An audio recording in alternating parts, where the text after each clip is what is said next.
যযাতি শুক্রের জামাতা। শুক্র শাপ দিয়েছিলেন, অকালে জরা এলো যযাতির। শুক্র অবশ্য প্রসন্ন হয়েছিলেন, তাই উপায়ও একটা হয়েছিল। শুক্রের কথা মতো যযাতি তাঁর জরা সংক্রমিত করার জন্য বড় ছেলে যদুকে বললেন, তোমার মাতামহের শাপ, তাই আমার এই জরা।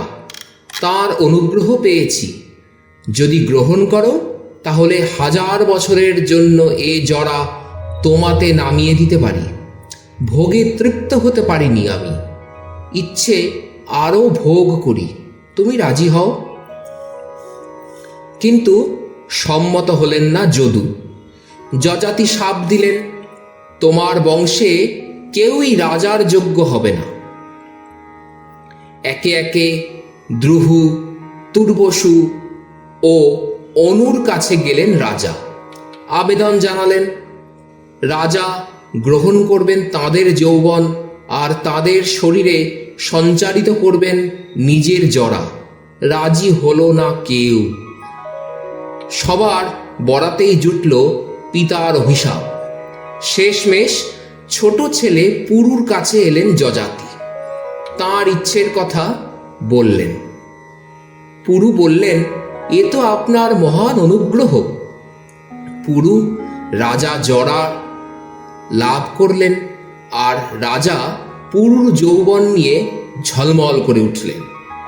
যযাতি নতুন করে যৌবন পেয়েছেন, বহু বাসনাই তার রয়ে গেছে অচরিতার্থ।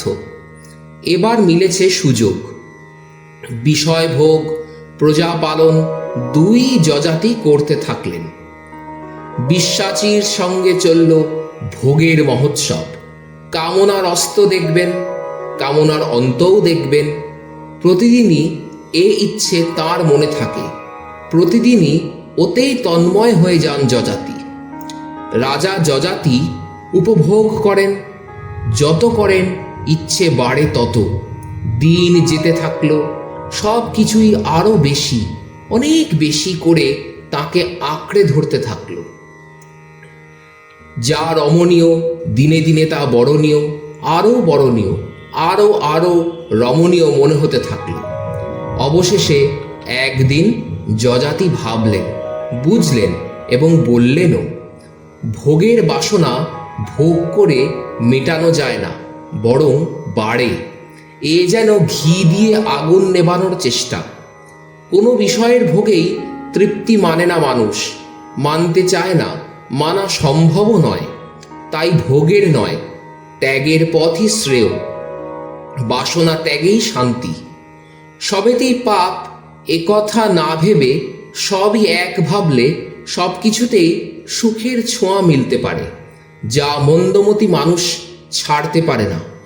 শরীর ক্ষয় হয়ে গেলেও যা ক্ষয় মানে না, সেই তৃষ্ণার পাটটি মন থেকে চুকিয়ে ফেলতে পারলেই সুখের সাগরে ডুবে থাকা সম্ভব। মানুষের শরীরে জরা আসে, চুল পাকে পড়ে, দাঁতও ক্ষয় হয়, নড়বড় করে পড়েও যায় 100 বয়। কিন্তু ধনের আশা, জীবনের আকাঙ্ক্ষার শেষ নেই কোথাও। নিত্য নতুন রং, রঙের পর রঙের ছোপ চাপে তার উপর। 1000 বছর পুড়ে গেল, সব সময় ডুবে আছি বিষয়ে। তৃষ্ণা তবু বেড়েই চলেছে। যযাতি ঠিক করলেন, আর নয়, ঢের হয়েছে। সব কিছু ছেড়ে ছুড়ে এবার মন সঁপে দেবেন ব্রহ্মে। দ্বিধা থাকবে না, দ্বন্দ্বও না, মায়া মমতাও নয়। নির্ভাবনায়, নিশ্চিন্তে, পরম প্রসন্ন মনে চড়ে ফিরবেন বনের হরিণদের সঙ্গে। পুরুকে যৌবন ফিরিয়ে দিলেন যযাতি। রাজ্য বেঁটে দিলেন ছেলেদের মধ্যে। পুরুকে বসালেন পৃথিবীপতির আসনে। অতঃপর জরাগ্রস্ত যযাতির বনগমন ও তপস্যা।